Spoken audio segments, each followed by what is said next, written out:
Dealing with these crazy women, often I hear hurtful things. Women carry these cold hearts, my sweater's on, I don't feel a thing. Did she really mean the shit? I don't know, but I don't trust. Guess my time rules something else. I just wish it wasn't us. Now I'm on that up and coming, only focus on what's important. Draw a crowd like graduation, but kill a legend like Randy Orton. They sound smooth for a rocker nigga, I sound smoother than a lot of niggas. They look at me like a young guy, but I feel more like a father figure.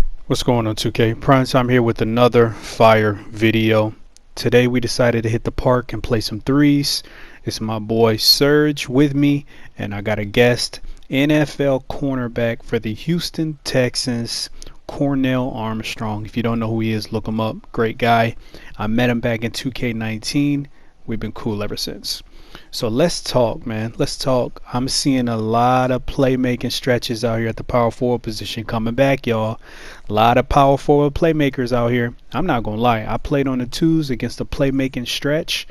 He was 6'7". With the minimum wingspan, he could speed boost. He had an 83-pointer. He could dribble. He was running pick and rolls, running point guard at 6'7". So it's coming back, y'all. People are starting to find their ways of trying to make that playmaking point forward-ish kind of 6'7" dribbler. He was a nice build, bro. But let's talk about it, man. How is y'all 2K20? I'm not gonna lie, my 2K20 has been great.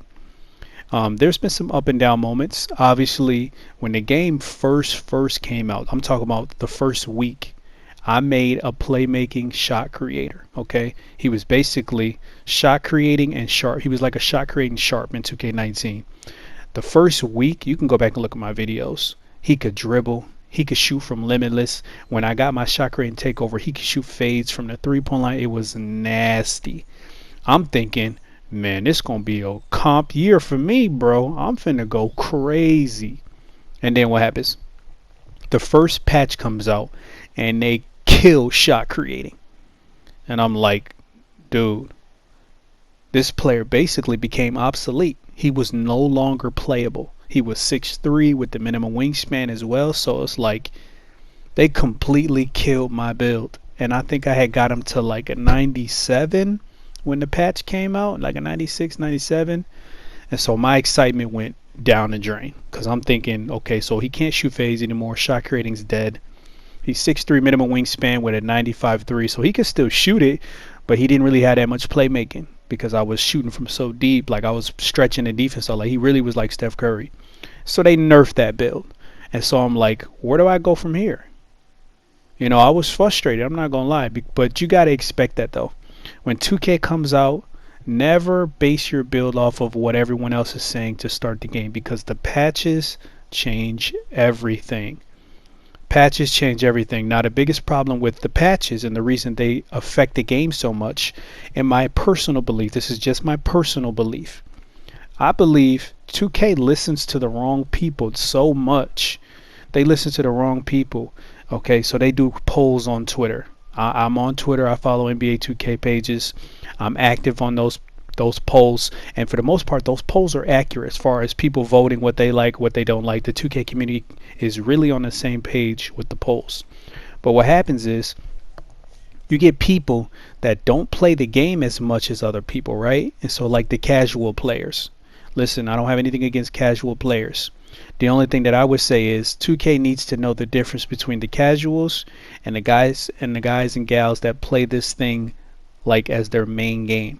Because there's a difference. Casual players, let's be honest, casual players are going to want it to be more arcadey. They don't want it to be realistic. They look at this as kind of like taking a break from whatever their main game is, whether that's Call of Duty or Fortnite or whatever it is. So when they come to this, they don't want to be competitive. They want to have fun. They want to do the park dribbles and the behind the backs and the lobs, and they want to do all the arcadey stuff.